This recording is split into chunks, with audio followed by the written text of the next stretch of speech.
좋은 아침입니다. 말씀으로 하루를 여는 아침 6시 말씀의 민수입니다. 안녕하세요. 상쾌한 아침을 함께하는 지혜입니다. 오늘은 2026년 3월 7일 토요일입니다.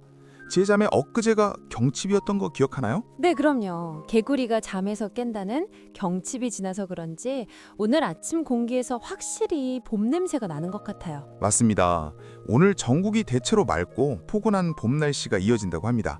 다만 아침 저녁으로는 아직 좀 쌀쌀해요. 맞아요. 오늘 같은 날은 일교차가 10도 이상 크게 벌어진다고 하니까요. 겉옷 든든히 챙기시는 게 좋겠습니다. 그리고 요즘 봄철이라 대기가 많이 건조하다고 하네요. 물 자주 드시고 호흡기 건강도 잘 챙기셔야겠습니다. 네, 저도 목 관리 잘 하면서 오늘 은혜로운 말씀 전하도록 하겠습니다. 지혜자매는 요즘 삶에서 뭔가 부족하다고 느낄 때가 있나요? 글쎄요. 사실 어제 인터넷 쇼핑몰을 보는데 부모 신상이 너무 예쁜 거예요. 그걸 보니까 갑자기 제 옷장이 너무 초라해 보이면서 옷이 부족하다는 생각이 확 들더라고요. 그 마음 너무 이해가 됩니다. 저도 최신 전자기기 리뷰 영상을 보면 갑자기 제 컴퓨터가 너무 느리게 느껴지거든요. 맞아요. 우리는 늘 무언가가 더 필요하다고 느끼며 사는 것 같아요. 그런데 오늘 우리가 함께 나눌 시편 23편은 다윗이 부족함이 없다고 고백하는 내용입니다. 과연 그 비결이 무엇인지 오늘 말씀을 통해 깊이 만나보기를 원합니다. 정말 기대가 되네요. 우리의 허전한 마음을 채워주실 하나님을 기대하며 먼저 기도로 나아가겠습니다. 사랑과 은혜가 풍성하신 하나님 아버지, 맑고 포근한 3월의 첫 주말 아침을 우리에게 허락해 주셔서 감사합니다. 주님, 우리는 늘 무언가 부족하다고 느끼며 불안해할 때가 많습니다. 더 많은 것을 가지지 못해 조급해하는 우리의 마음을 이 시간 주님 앞에 내려놓습니다. 오늘 시편 말씀을 통해 여호와가 나의 목자 되심을 다시 한번 깨닫게 하옵소서.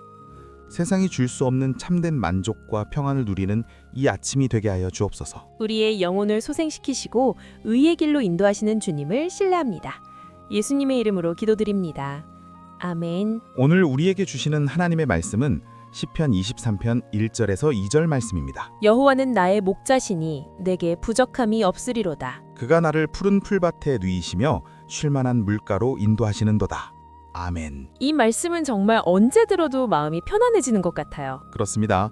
시편 23편은 아마 전 세계 기독교인들이 가장 사랑하는 시가 아닐까 싶어요. 그런데 오늘 본문의 첫 구절이 주는 충격적인 선언을 다시 한번 생각해 볼 필요가 있습니다. 충격적인 선언이라뇨? 너무나 평온한 말씀 아닌가요? 다윗은 지금 내게 부족함이 없다고 말합니다. 사실 현대 사회를 살아가는 우리는 늘 부족함에 시달리잖아요. 통장 잔고도 부족하고 시간도 부족하고 심지어 체력도 부족하죠. 맞아요. 저도 아까 옷이 부족하다고 했지만 사실 청년들은 스펙이 부족하다고 느끼고 직장인들은 휴식에 부족하다고 느끼잖아요. 다들 결핍을 안고 사는 것 같아요. 바로 그 지점입니다. 다윗이 부족함이 없다고 말할 수 있었던 이유는 그가 왕이어서 모든 것을 다 가졌기 때문이 아닙니다. 이 시를 쓸 때 다윗은 오히려 쫓기는 신세였거나 아주 험한 상황이 있었을 가능성이 높습니다. 상황이 좋아서가 아니었군요. 그렇다면 어떻게 부족함이 없다고 고백할 수 있었을까요? 그 이유는 단 하나입니다. 바로 여호와가 나의 목자 되시기 때문입니다. 양은 시력이 아주 나쁘고 스스로 길을 찾을 능력이 없는 동물입니다. 양에게는 오직 목자가 있느냐 없느냐가 생존을 결정합니다. 그렇군요. 내 상황에 풍족해서가 아니라 나를 책임지는 분이 누구인가가 중요하다는 말씀이네요. 정확합니다. 목자이신 하나님은 우리를 푸른 풀밭과 쉴만한 물가로 인도하십니다. 여기서 누이신다는 표현이 참 중요해요. 양들은 배가 부르고 안전하다고 느끼지 않으면 절대로 눕지 않는다고 합니다. 와, 양들이 눕는다는 건 그만큼 목자를 전적으로 신뢰하고 평안하다는 증거겠네요. 맞습니다. 오늘날 우리는 쉰다고 하면서도 스마트폰을 보며 불안해하거나 내일 걱정 때문에 잠을 설치기도 하죠. 진정한 쉼은 호텔 침대에 누워있는 것이 아니라 나의 미래를 하나님께 온전히 맡길 때 찾아옵니다. 말씀을 들으니까 제가 그동안 하나님을 목자로 믿는다고 하면서도 여전히 제가 제 인생의 운전대를 잡고 불안해했던 것 같아요. 마치 길 잃은 양처럼 혼자 이리저리 뛰어다닌 것 같고요. 지혜자매가 양처럼 뛰어다닌다고 생각하니까 좀 귀여운데요. 혹시 백화점 세일 코너를 향해 돌진하는 양은 아니었나요? 찔리네요. 목자 대신 주님보다 쇼핑몰 앱을 더 의지했던 저를 반성합니다. 푸른 풀밭이 신상품 목록이 아니었는데 말이죠. 괜찮습니다. 우리 선한 목자 되신 주님은 그런 우리를 나무라지 않으시고 다시 바른 길로 인도해 주시니까요. 오늘 하루 내가 무엇을 더 채워야 행복할까를 고민하기보다 나의 목자가 누구이신지를 기억했으면 좋겠습니다. 네, 정말 그래야겠어요. 주님이 나의 목자시라면 저는 이미 모든 것을 가진 사람이니까요. 아멘입니다. 이제 오늘 주신 말씀을 붙들고 함께 기도하며 방송을 마무리하려 합니다. 오늘은 특별히 시편 23편의 고백을 담아 기도하겠습니다. 사랑의 주님, 감사합니다. 여호와께서 나의 목자도시니 나에게는 더 바랄 것이 없습니다. 거친 세상 속에서 길을 잃고 헤매던 저희를 찾아와 주시고 주님의 푸른 풀밭으로 초대해 주셔서 감사합니다. 오늘 하루 우리의 마음이 세상의 결핍으로 인해 흔들리지 않게 하시고 오직 주님 안에서 참된 안식을 누리게 하옵소서. 내가 사망의 음침한 골짜기를 다닐지라도 해를 두려워하지 않을 것은 주께서 나와 함께 하심이라 고백했던 다윗처럼 우리도 담대하게 오늘을 살아가게 하옵소서. 내 평생의 선하심과 인자하심이 반드시 나를 따르리니 내가 여호와의 집에 영원히 살리라. 우리의 목자 되신 예수님의 이름으로 기도드립니다. 아멘. 토요일, 세상의 속도에서 잠시 벗어나 영혼의 호흡을 가다듬기에 참 좋은 날입니다.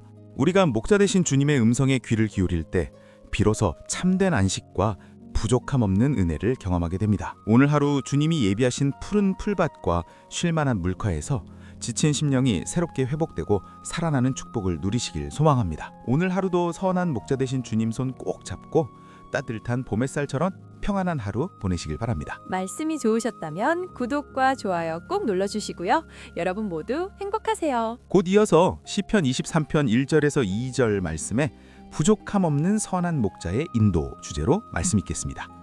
그럼 저희는 내일 아침 7시에 다시 찾아뵙겠습니다. 안녕. 샬롬.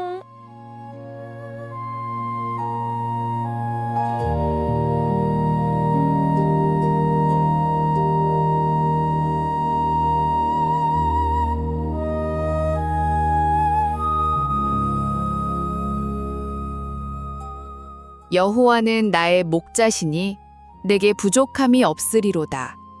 그가 나를 푸른 풀밭에 누이시며 쉴만한 물가로 인도하시는도다. 네, 참 언제 들어도 마음이 푹 편안해지는 다정한 구절이죠. 여러분 반갑습니다. 이번 시간에는 우리에게 부족함 없는 은혜를 주시는 선한 목자의 인도하심에 대해 핵심만 쏙쏙 짚어보겠습니다. 정신없이 참 바쁘게 돌아가는 세상의 속도에서 아주 잠시만 벗어나 볼까요? 우리가 목자 되신 주님의 따뜻한 음성에 온전히 귀를 기울일 때 그제야 비로소 참된 안식과 은혜를 경험할 수 있거든요. 자, 그럼 이 짧은 구절이 주는 3가지 핵심적인 위로 바로 들어가 보겠습니다. 첫째, 부족함이 없는 은혜입니다. 여러분, 주님이 우리의 목자가 되신다는 게 대체 무슨 뜻일까요? 광야같이 정말 험하고 팍팍한 인생길에서도 목자 되신 주님이 우리의 모든 필요를 딱 채우시고 든든하게 보호하시니까요. 우리 삶에는 결코 참된 결핍이나 부족함이 없다는 뜻이에요. 정말 든든하죠. 둘째, 푸른 풀밭이 주는 완전한 평안입니다.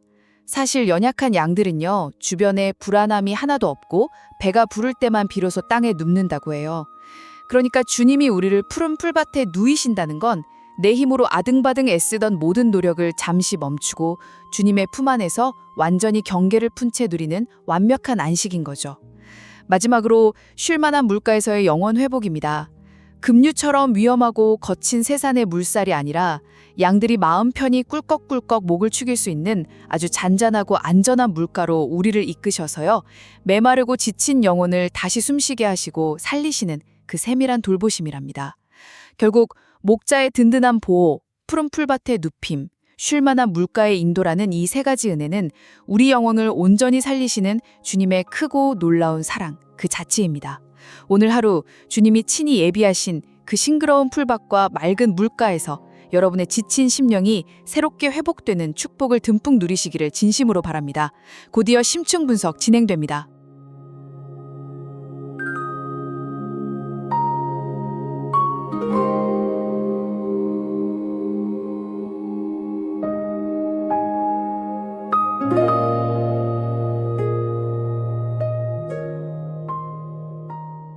여호와는 나의 목자시니 내게 부족함이 없으리로다. 그가 나를 푸른 풀밭에 누이시며 쉴 만한 물가로 인도하시는도다. 네, 참 언제 들어도 마음이 편안해지는 구절이죠. 맞아요. 세상의 속도에서 잠시 벗어나서 영혼의 호흡을 가다듬기에 참 좋은 날입니다. 우리가 목자 되신 주님의 음성에 귀를 기울일 때 비로소 참된 안식과 부족함 없는 은혜를 경험하게 되거든요. 그렇죠. 그래서 오늘 우리가 이 시편 20편을 그중에서도 1절과 2절 말씀을 깊이 한번 파헤쳐보려고 합니다. 네, 오늘 하루 주님이 예비하신 푸른 풀밭과 쉴 만한 물가에서 지금 듣고 계신 여러분의 지친 심령이 사롭게 회복되고 살아나는 축복을 누리시길 소망하면서 오늘 저희의 기쁜 탐구 시작해 보겠습니다. 아, 기대가 됩니다.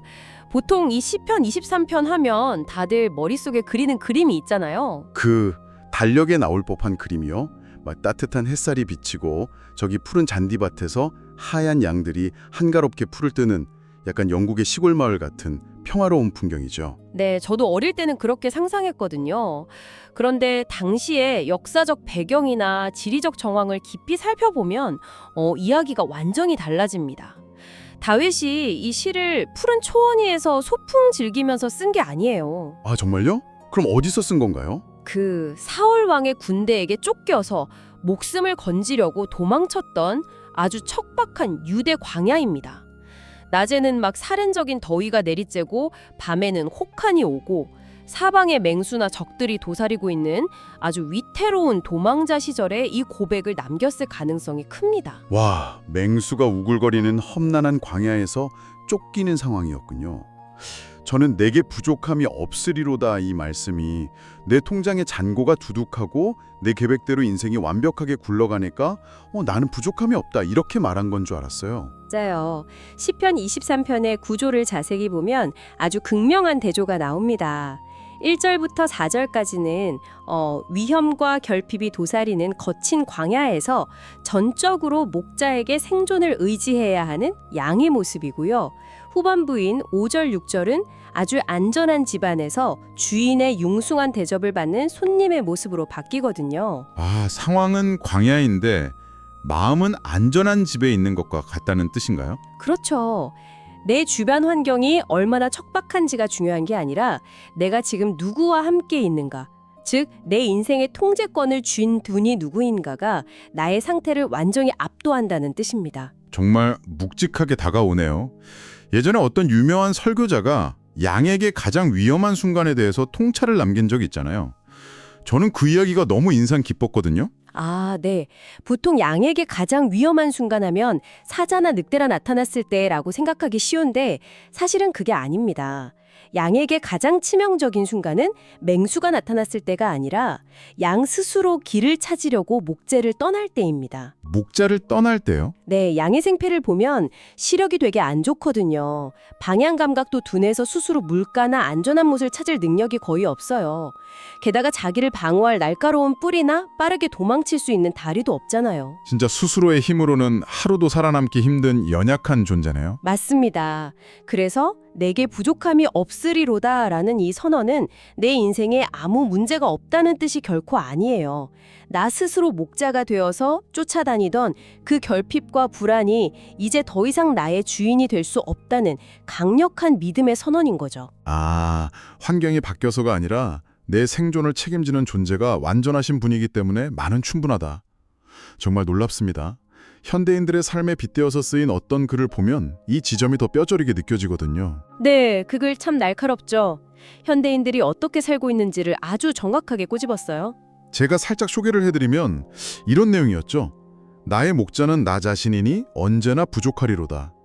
내가 이 백화점에서 저 쇼핑센터로 안식을 찾아 헤매고 다니나 결코 쉼을 얻지 못하리로다. 내가 사망의 음침한 골짜기를 기어다니며 안절부절하는도다. 아, 진짜 우리 시대의 자화상 아닙니까? 정말 공감 가네요. 스스로 내 인생을 완벽하게 통제하고 경영하려고 하니까 언제나 부족함을 느끼고 만성적인 불안에 시달리는 거죠. 자기 삶을 자기가 책임져야 한다는 그 무거운 강박 때문에 밤에 침대에 누워서도 내일 스케줄, 인간관계의 갈등 이런 걸 떠올리면서 계속 뒤척이는 거잖아요. 뇌가 멈추지를 못하는 거죠. 이 부분에서 자연스럽게 푸른 풀밭에 누이시며라는 구절로 넘어갈 수 있겠네요. 저는 진정한 쉼이 뭔지에 대해서 양의 생태를 분석한 자료를 보고 정말 깜짝 놀랐습니다. 아, 4가지 조건 말씀하시는 거군요. 네네. 우리는 보통 피곤하면 그냥 침대에 쓰러져 자면 된다고 생각하잖아요. 그런데 양은 아무리 피곤해도 절대 맨 땅에 그냥 털썩 눕지를 않는다고 하더라고요. 네, 양을 아주 오랫동안 직접 치면서 관찰한 목축 전문가의 기록을 보면요. 양이 풀밭에 완전히 몸을 누이기 위해서는 무려 4가지 조건이 동시에 충족되어야 한답니다. 4가지나요? 네, 양은 본능적으로 늘 잡아먹힐 수 있다는 두려움을 가진 예민한 동물이거든요. 그래서 첫 번째 조건이 바로 맹수에 대한 두려움이 전혀 없을 것입니다. 아, 늑대의 냄새나 바스락거리는 소리만 나도 눕지를 못하는 거군요. 그렇죠. 공기 중에 미세한 맹수의 채취만 느껴져도 밤새도록 선체로 덜덜 떠는 거예요. 이거 우리의 삶이랑 너무 똑같지 않나요? 당장 내일 회사에서 벌어질 일이나 경제적 압박 같은 포식자들의 냄새를 맡으면 우리도 침대에 누워서 눈 번쩍 뜨고 밤새우잖아요. 맞습니다. 두 번째 조건도 우리 모습이랑 참 비슷해요. 무리 내에 양들 사이의 서열싸움이나 관계의 긴장감이 없을 것. 이게 두 번째 조건이거든요. 양들 사이에도 왕따나 막 괴롭힘 같은 게 있나 봐요. 서열이 엄연히 존재하죠. 덩치 크고 힘센 양이 자기 자리를 차지하려고 다른 양들을 머리나 뿔로 거칠게 밀어내는 경우가 많아요. 내 옆에 언제 나를 들이받을지 모르는 경쟁자가 있으면 양은 결코 몸을 눕힐 수가 없습니다. 직장 상사나 동료 아니면 경쟁자들과의 끊임없는 마찰이 생각나네요. 아, SNS 보면서 다른 사람이랑 내 삶을 끊임없이 비교하는 것도 똑같아요. 관계에서 막 긴장감이 돌면 아무리 비싼 호캉스를 가도 마음이 불편하잖아요. 정확합니다. 그리고 세 번째 조건은 코 속이나 귀 속으로 파고드는 해충의 괴롭힘이 없을 것입니다. 아, 광야에 벌레가 엄청 많겠죠. 네, 모기나 파리, 벼룩 같은 온갖 기생충들이 양 얼굴에 달라붙어서 괴롭히거든요. 특히 파리떼가 윙윙거리면 양은 막 미친 듯이 고개를 흔들고 괴로워할 뿐이지 절대 쉬지를 못합니다. 계속 귀에서 윙윙거리는 해충. 저는 이게 우리 머릿속을 떠나지 않는 장걱정들이나 후예들, 계속해서 마음을 갉아먹는 나쁜 생각들처럼 느껴지네요. 진짜 작은 생각 하나가 사람을 완전히 지치게 만들 때가 있거든요. 그렇죠. 그리고 마지막 4번째 조건은 당연히 배고픔과 관련이 있습니다. 배고픔이 없을 것. 양은 배가 부를 때까지 풀을 뜯어먹은 후에야 비로소 자리에 누워서 편안하게 새김질을 하거든요. 아, 배가 고프면 풀을 찾아서 계속 돌아다녀야 하니까요? 네, 그런데 여기서 가장 중요한 핵심은요. 이 4가지 조건, 그러니까 포식자에 대한 공포, 무리 내의 경생, 해충의 괴롭힘, 배고픔, 이 중에서 양 스스로 해결할 수 있는 건 단 한 가지도 없다는 사실입니다. 스스로는 아무것도 통제할 수 없네요. 결국 이걸 다 해결해 줄 수 있는 유일한 존재가 목자뿐이군요. 목자가 밤새 맹수를 막아주고 무리 질서를 잡아주고 해충 쫓아주고 배불리 먹여줄 때 비로소 양은 안심하고 쓰러져 눕는 거네요. 맞습니다. 이 상태를 기가 막히게 표현한 히브리어 원어가 하나 있어요. 2절에 그가 나를 푸른 풀밭에 누이시며 라고 할 때 이 누이시며에 해당하는 단어가 라바츠라는 동사입니다. 라바츠요? 그냥 잔다는 뜻이 아닌가 보죠. 네, 단순히 피곤해서 쪽잠을 자는 게 아니고요. 주변의 모든 위험에 대한 경계를 완벽하게 풀고 내 다리를 쭉 뻗은 채로 전적으로 누군가에게 생명을 의탁해서 쉬는 완전하게 이완된 상태를 뜻합니다. 와, 다리를 쭉 뻗고 경계를 푼 상태. 현대인들에게 지금 가장 절실하게 필요한 게 바로 이 라바츠가 아닐까요? 맞아요. 양이 스스로 눕기로 결정한 게 아니라 완전한 목자의 보호막 안에 들어갔기 때문에 자연스럽게 주어지는 전적인 쉼인 거죠. 그리고 그 양이 눕는 장소, 푸른 풀밭 할 때 푸른 풀에 쓰인 단어도 아주 특별합니다. 대쉬라는 단어인데요. 보통 그냥 초록색 잔디밭 생각하잖아요. 거칠고 질긴 잡초가 아니에요. 광야의 메마른 땅에 비가 내린 직후에 그 척박한 땅을 뚫고 가장 먼저 돋아나는 아주 어리고 연한 새순을 의미합니다. 영양분이 가장 풍부하고 소화하기 쉬운 첫 풀이죠. 아, 목자가 그냥 대충 아무 풀이나 있는 곳으로 데려가는 게 아니군요. 양을 위해서 가장 신선하고 본질적인 생명의 양식을 세심하게 준비해서 찾아낸다는 거네요. 그렇죠. 이 대목에서 지금 방송 듣고 계신 여러분께 아주 중요한 질문을 하나 드리고 싶네요. 보통 우리는 너무 힘들고 지치면 쉼을 얻기 위해서 장소를 바꾸려고 하잖아요. 비행기표 끊어서 멀리 휴양지를 가거나 조용한 곳을 찾죠. 하지만 참된 안식은 장소의 문제가 아니라는 사실입니다. 네, 쉼은 어디에 있는가가 아니라 내 삶의 통제권을 누구에게 넘겼는가, 즉 신뢰의 문제라는 거죠. 주변에 아무리 푸른 풀이 널려 있어도 목자가 함께한다는 확신이 없으면 양은 결단코 라바츠할 수 없습니다. 반대로 말하면 그곳이 사망의 음침한 골짜기 한가운데라도 목자로 온전히 신뢰한다면 양은 평안을 누린다는 거네요. 네, 자신이 운전대를 쥐고 있는 한 늘 불안할 수밖에 없거든요. 내 삶의 통제권을 완전하신 주님께 넘겨드릴 때 비로소 내 영혼의 참된 라바츠가 시작되는 겁니다. 스스로 통제하려는 강박을 내려놓으라는 말씀이 참 위로가 됩니다. 자, 그런데 목재가 이끄는 그 길이 항상 평탄한 직진 코스만은 아니잖아요. 3절에 보면 의의 길로 인도하시는 도다 하는데 이 길이 우리가 생각하는 고속도로 같은 길이 아니더라고요. 맞아요. 이 길로 번역된 히브리어 단어가 마아갈인데요. 원뜻을 살펴보면 곧게 뻗은 직선주로가 아니라 원 또는 수레바퀴가 빙빙 돌며 지나간 궤도를 의미합니다. 궤도요? 그럼 양들이 길을 똑바로 가는 게 아니라 제자리를 빙빙 맴돈다는 건가요? 유대 광야의 지형을 보면 이해가 가실 거예요. 거기는 비가 올 때만 물이 흐르고 평소에는 깊고 가파른 협곡으로 변하는 와디라는 지형이 많거든요. 이런 가파른 언덕을 양떼를 이끌고 직선으로 치고 올라가면 양들이 다치거나 굴러떨어지겠죠. 너무 위험하겠네요. 네, 그래서 노련한 목자는 산의 둘레를 따라서 완만하게 나선형으로 빙빙 도는 경사로를 개척해서 양들을 천천히 이끌고 올라갑니다. 이게 바로 마아갈 양들에게 가장 안전한 의의 궤도인 거죠. 와, 양들 입장에서는 매일 똑같은 바위 보고 똑같은 흙 밟으면서 그냥 제자리에서 빙빙 도는 것처럼 느낄 수 있겠어요. 지금 방송 들으시는 분들 중에서도 내 인생이 맨날 똑같은 루틴의 반복이고 맨날 똑같은 문제로 쳇바퀴 도는 것 같아서 무기력함을 느끼시는 분들 계실 텐데요. 네, 목자와 함께 걷고 있다면 그 길은 단순한 제자리 걸음이 아니라는 뜻이죠. 양의 눈에는 제자리를 도는 것 같아 보이지만 멀리서 보면 고도가 아주 미세하게 조금씩 계속 높아지고 있는 중입니다. 정말 큰 위로가 되네요. 내 인생의 답답한 반복이 사실은 가장 안전하게 위로 성장해 나가는 나선형의 궤도였다니 정말 감사합니다. 그런데 5절에 보니까 목자가 양들을 보호하기 위해서 아주 특이한 행동을 하잖아요. 기름을 내 머리에 부으셨으니 라는 대목이요. 네, 이 부분도 아주 흥미롭습니다. 흔히 명예를 높여주는 대관식 같은 상징적인 의미로 많이 생각하시는데 실제 목축업에서는 이게 아주 절박한 구조작전이거든요. 목자가 양의 머리와 코에 기름을 바르는 3가지 실용적인 이유가 있습니다. 오, 3가지나요? 첫 번째는 뭔가요? 첫 번째는 발전기의 수양들 때문입니다. 짝짓기 차례되면 수양들이 서열을 다투려고 엄청난 속도로 서로를 향해 돌진해서 박치기를 하거든요. 이때 자칫하면 뇌진탕으로 죽거나 목뼈가 부러져요. 헐, 양들이 그렇게 과격한가요? 네, 그래서 이 시기가 오면 목자가 올리브 오일 같은 기름을 양의 이마와 머리에 듬뿍 발라줍니다. 그러면 양들이 쾅 박치기를 할 때 머리가 서로 비껴서 미끄러지게 되는 거죠. 치명적인 충격을 피하게 해주는 거예요. 와, 충격을 흡수하고 미끄러지게 하려고 바르는 거군요. 이거 진짜 기발하네요.